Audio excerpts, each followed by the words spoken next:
Flora, and thanks. Bit of support there. That's right. Campbell being called the action man. They weren't a plant, I assure you. That's how beautiful this community is. Hi, Graham Bloxham for Wellington Live and Wellington in Your Pocket. We've driven out to Lower Hutt, Hutt City, and we're out here with Campbell Barry today. Hey, Campbell, how are you? Very good, very good. Great to be here with you, and welcome to Lower Hutt. It's awesome to have you out this way.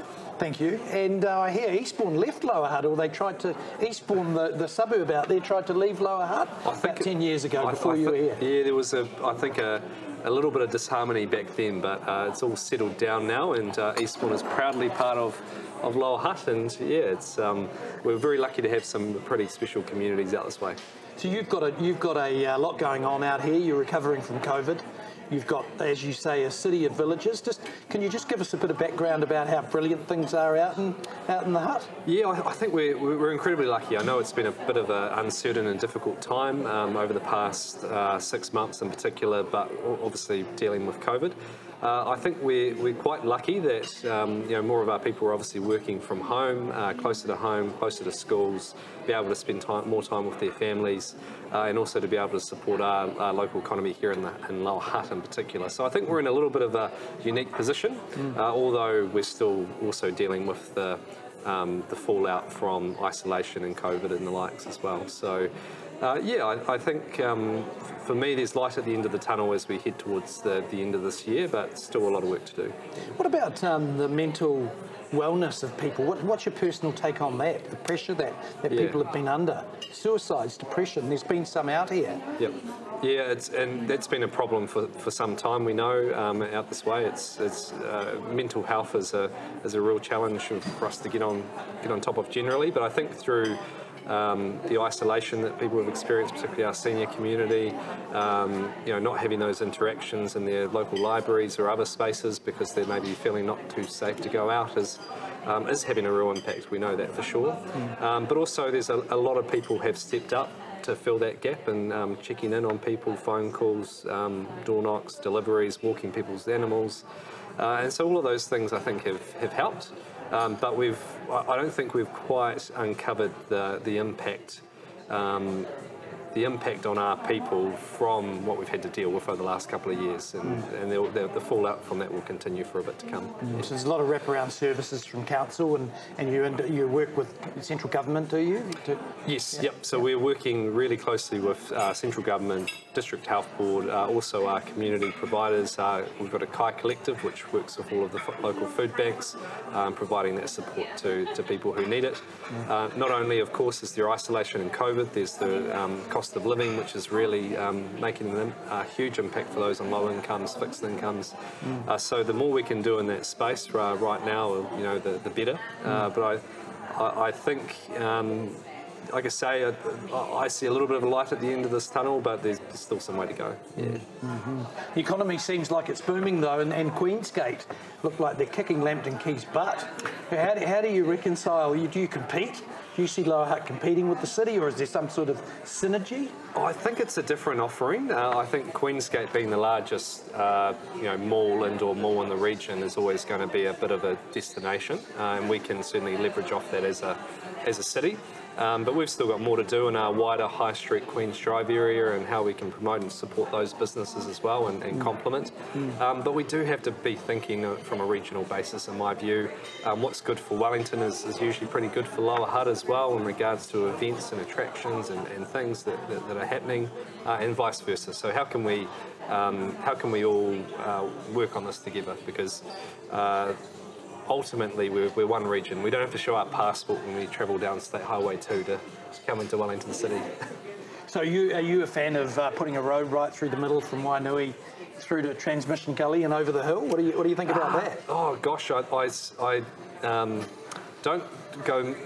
talk too much about the Wainuiomata access because I live down that way, so it's one that I stay away from. But speaking generally around transport, it's a massive challenge. I think Transmission Gully, I know you've been able to have an experience on that, is a bit of a game changer for the region.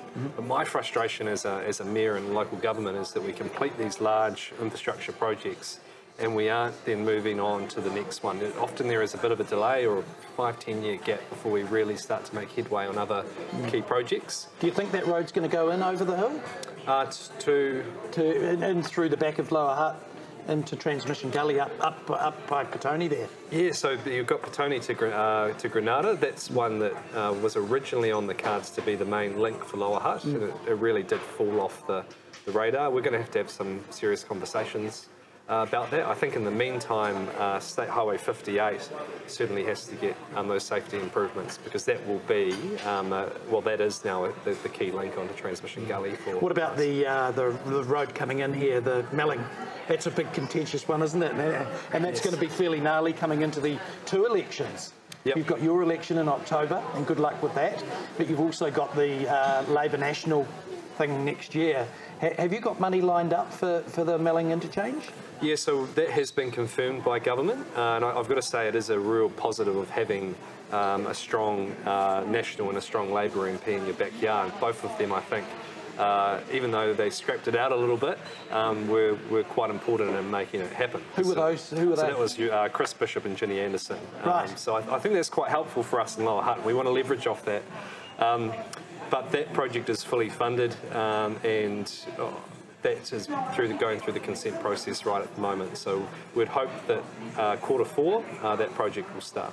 Awesome. And about you as a family man, you're obviously married? Yes. Yeah. Yep. And you live, do you talk about where you live? Yeah, so I live rurally in Wainuiomata with my wife Laura, and thanks. Bit of support there. That's right. Campbell being called the action man. They weren't a plant, I assure you. That's how beautiful this community is. Yeah. So I live rurally in Wainuiomata with my wife, and a multitude of animals, alpacas, sheep, chickens, dogs and cats, so they take up a lot of our time outside of the council work. You look pretty relaxed for a mayor.